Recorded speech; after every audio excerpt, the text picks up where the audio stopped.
Shabbat Shalom chez vous. Je suis votre ami, le Rav Abir Stanislas Ntambour. Je suis là pour discuter avec vous sur un titre. Lequel titre? Comment gagner sa vie étant jeune. Je sais que, étant jeune, il y a beaucoup de choses qui traversent l'esprit. On s'est dit qu'on est bon en telle ou telle chose.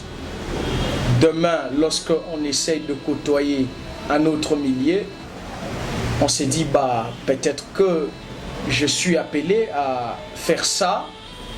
Le lendemain, le surlendemain, on n'est pas stable. Pourquoi? Parce que il manque certaines notions sine qua non qu'il faille maîtriser pour pouvoir cerner les buts lucratifs pour lesquels nous avions été créés. C'est pourquoi je suis là. On va faire simple. Premièrement, pour gagner sa vie étant jeune, on doit cerner une chose. La vie dans son essence, elle est spirituelle. Ça va?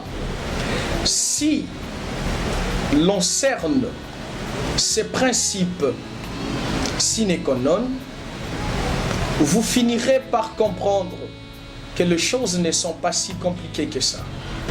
C'est-à-dire tout ce que nous vivons, tout ce que nous avions ici sur la terre, a pour essence la matrice suprême qui est Dieu. Donc c'est spirituel. D'où partant de cette notion, vous allez maintenant faire l'exercice de voir en quoi tu es bon. Il faut faire très attention. Tu peux avoir la maîtrise de beaucoup de choses dans la vie, mais une seule chose fait la force de ton monde intérieur.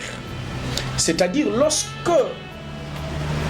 tu fais cette chose-là, c'est pourtant des pertes d'énergie qui s'effectuent, mais tu ne te rends pas compte que tu perds des énergies. Pourquoi? Parce que tu trouves du plaisir à les faire. Parce que l'objectif de l'existence ici sur la terre, c'est procurer du plaisir au Créateur. C'est pourquoi vous verrez dans la Bible. Là, je vais faire référence à un texte biblique parce que je suis aussi pasteur responsable d'une église locale, Emerging Christ Rassemblement. Lorsque vous consultez les livres d'en-tête ou Genèse, vous allez comprendre qu'après chaque parcelle création, le maître du monde portait un jugement pour dire « Il vit que cela était bon ». Et lorsque vous regardez l'adjectif utilisé là, « bon », est traduit en hébreu comme ce qui produit du plaisir. C'est-à-dire que le maître du monde sentait du plaisir en créant, c'est-à-dire qu'en travaillant. Alors lorsqu'il va créer l'homme, on dit qu'il vit que cela était très bon.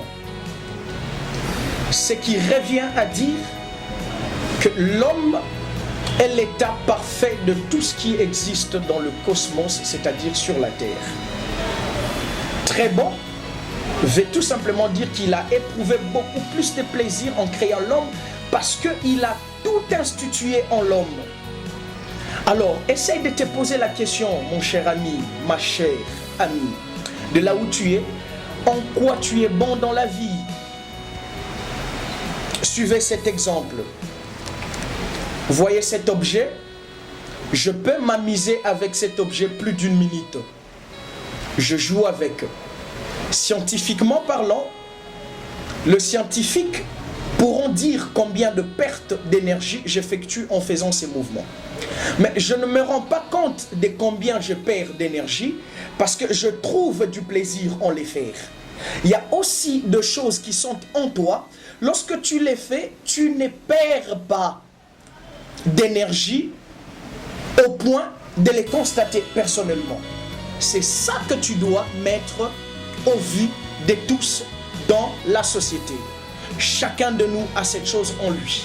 C'est pourquoi je t'invite, toi qui sais très bien faire rire les gens, vas-y, fais-toi enregistrer quelque part où on donne de l'art pour faire rire et tu verras que tu es toujours utile pour quelque chose. C'était ici votre ami le Rav Abir Stanislas Tamboué. Merci.